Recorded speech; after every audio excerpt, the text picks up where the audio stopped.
আসন্ন 26 বিধানসভা নির্বাচনকে ঘিরে রাজ্য রাজনীতিতে উত্তেজনার পারদ ঊর্ধ্বমুখী। নির্বাচনের দিনক্ষণ ঘোষণার আগে সংগঠনকে আরো মজবুত করতে উদ্যোগী হয়েছে শাসক দল তৃণমূল কংগ্রেস। সেই লক্ষ্যে রাজ্য ও জেলা স্তরে সভাপতি ও চেয়ারম্যানদের নাম ঘোষণা করল দল। এদিন তৃণমূলের পক্ষ থেকে নতুন রাজ্য কমিটি প্রকাশের পাশাপাশি উত্তর থেকে দক্ষিণ প্রতিটি জেলা সভাপতির নাম ঘোষণা করা হয়। তবে ব্যতিক্রম দার্জিলিং জেলা সমতল। এখানকার সভাপতির নাম ঘোষণা না হওয়ায় জল্পনা তুঙ্গে।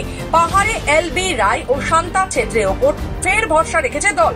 অন্যদিকে দার্জিলিং সমতলের চেয়ারম্যান পদে পরিবর্তন এনেছে তৃণমূল। অলোক চক্রবর্তীর জায়গায় নতুন দায়িত্ব পেয়েছে সঞ্জয় তেবরাল।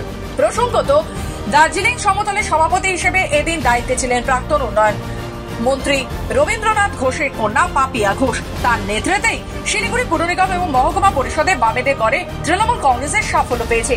এবার পাপিয়া ঘোষই কি ফের সভাপতি পদে থাকবেন, নাকি উঠে আসবে নতুন কোনো মুখ, তা নিয়ে চলছে রাজনৈতিক মহলে জোর জল্পনা। সূত্রে খবর, তৃণমূল নেতৃত্বের আলোচনায় উঠে এসেছে একাধিক সম্ভাব্য সভাপতির নাম। সব মিলিয়ে নির্বাচনের আগেই সংগঠনের রদবদল করে ঘর গোছাতে চাইছে তৃণমূল। দলের এই পদক্ষেপ থেকেই স্পষ্ট, রাজনৈতিক লড়াই শুরুর আগেই সংগঠনকে আরো শক্তপোক্ত করে তুলতে মরিয়া শাসক দল। দার্জিলিং থেকে নিজস্ব প্রতিনিধি রিপোর্ট, খবর বাংলা।